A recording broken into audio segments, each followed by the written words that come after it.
चलिए जानते हैं देश दुनिया के सिलेक्टेड काम की बहुत ही महत्वपूर्ण लेटेस्ट खबरों को सिर्फ 10 मिनट में 50 बड़ी खबरों को। लेकिन दोस्तों वीडियो को आगे बढ़ने से पहले अगर आप लोगों ने हमारे चैनल को अब तक सब्सक्राइब नहीं किया तो सब्सक्राइब करके नीचे का बेल आइकन को जरूर प्रेस कीजिए। लोकसभा चुनाव के वोटों की गिनती के बीच यूट्यूबर ध्रुव राठी का एक ट्वीट वायरल हुआ है जिसमें उन्होंने एग्जिट पोल पर बड़े सवाल उठाए हैं। ध्रुव ने लिखा, एग्जिट पोल फ्रॉड की जांच होनी चाहिए। क्या शेयर बाजार में हेराफेरी करने के लिए ऐसा किया गया या ऐसा करने के लिए किसी ने धमकाया था? बता दें कि इस बार एग्जिट पोल ने एनडीए 400 तक बताया था, लेकिन रुझानों में 300 भी मुश्किल दिख रहा है। कांग्रेस नेता पृथ्वीराज चौहान से यह पूछे जाने पर कि क्या टीडीपी और जेडीयू इंडिया गठबंधन के लिए विकल्प है, पर कहा कि आज इंडिया गठबंधन की बैठक होगी और उनमें तय होगा कि इंडिया गठबंधन चंद्रबाबू नायडू और नीतीश कुमार से संपर्क करने का फैसला करता है या नहीं। प्रशासनिक अधिकारी याद रखें कि सरकार बदल रही है और लोकतंत्र के साथ यह खिलवाड़ स्वीकार नहीं किया जाएगा। मध्य प्रदेश में भाजपा ने क्लीन स्वीप की और बढ़त बनाई है, जबकि लोकसभा चुनावों में भाजपा को प्रचंड जीत की उम्मीद है। मतगणना की तैयारी पूरी हो चुकी है और 116 प्रेक्षक निगरानी करेंगे। कांग्रेस नेता हार के डर से ईवीएम पर सवाल उठा रहे हैं, जबकि भाजपा नेताओं का कहना है कि प्रधानमंत्री नरेंद्र मोदी के नेतृत्व में भाजपा जीत की हैट्रिक लगाएगी। लोकसभा चुनाव 2024 के नतीजे के बीच एनडीए और इंडिया के बीच जबरदस्त टक्कर देखने को मिल रही है और एग्जिट पोल के मुताबिक एनडीए 400 पार नहीं हो रही है। इंडिया के नेता टीडीपी और जेडीयू के बातचीत करके अपने साथ लाने की कोशिश कर सकते हैं। सोशल मीडिया पर नीतीश कुमार के फिर पलटने की चर्चा हो रही है। नीतीश कुमार ने इंडिया गठबंधन की नींव रखी थी, लेकिन चुनाव से पहले वह बीजेपी के साथ चले गए थे। राहुल गांधी इस बार अपनी अमेठी सीट छोड़कर रायबरेली से चुनाव लड़ने गए। वह यहां से पहली बार चुनाव मैदान में उतरे। इस सीट पर मुख्य मुकाबला कांग्रेस के राहुल गांधी और बीजेपी के दिनेश प्रताप सिंह के बीच चल रहा है, लेकिन कह सकते हैं कि इस सीट पर राहुल गांधी भारी मतों से जीत रहे हैं।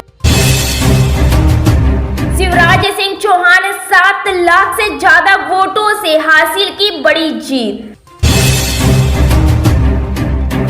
देश में लगातार तीसरी बार एनडीए सरकार, लेकिन भारतीय जनता पार्टी को भारी नुकसान, अकेले दम पर नहीं बना सकेंगे सरकार। मेरठ में बीजेपी उम्मीदवार अरुण गोविल ने बनाई बढ़त, समाजवादी पार्टी की सुनीता वर्मा पीछे। शरद पवार ने नीतीश को फोन लगाया, शाह ने मांझी चिराग से की बात, पर्दे के पीछे खेल शुरू। दिल्ली में एनडीए की बैठक आज। लोकसभा चुनाव परिणाम 2024 राजस्थान की बीकानेर सीट से बीजेपी के दिग्गज नेता चौथी बार चुनाव जीते।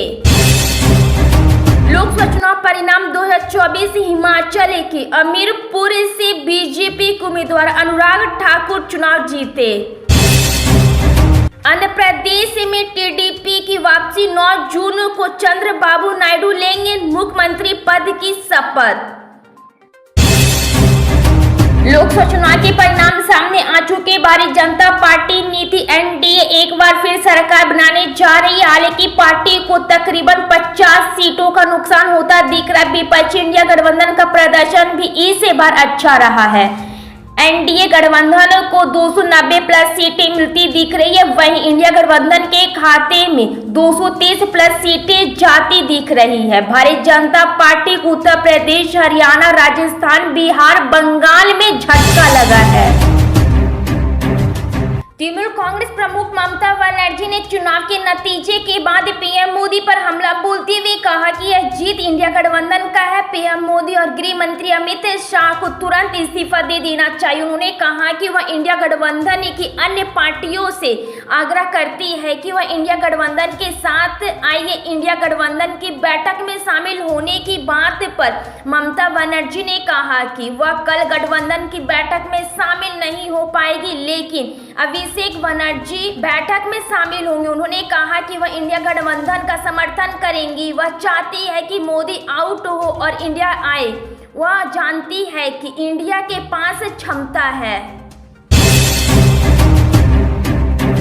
सूत्रों के मुताबिक बिहार के सीएम और जनता दल यूनाइटेड के चीफ नीतीश कुमार से कांग्रेस के नेताओं ने संपर्क साधा है। बताया गया है कि नीतीश कुमार को डिप्टी पीएम के पद का ऑफर दिया गया है। सपा नेता के ट्वीट ने ऐसे वक्त में चर्चा बटोरी है जबकि एनडीए 300 सीटों के आंकड़ों को पार करने के लिए संघर्ष कर रही है। समाजवादी पार्टी के आईपी सिंह ने एक्स पर पोस्ट में कहा कि नीतीश हमारे थे, हमारे हैं और हमारे ही रहेंगे। जय सीताराम। इस बात की खबर भी है कि शरद पवार ने नीतीश कुमार को फोन करके बात की है।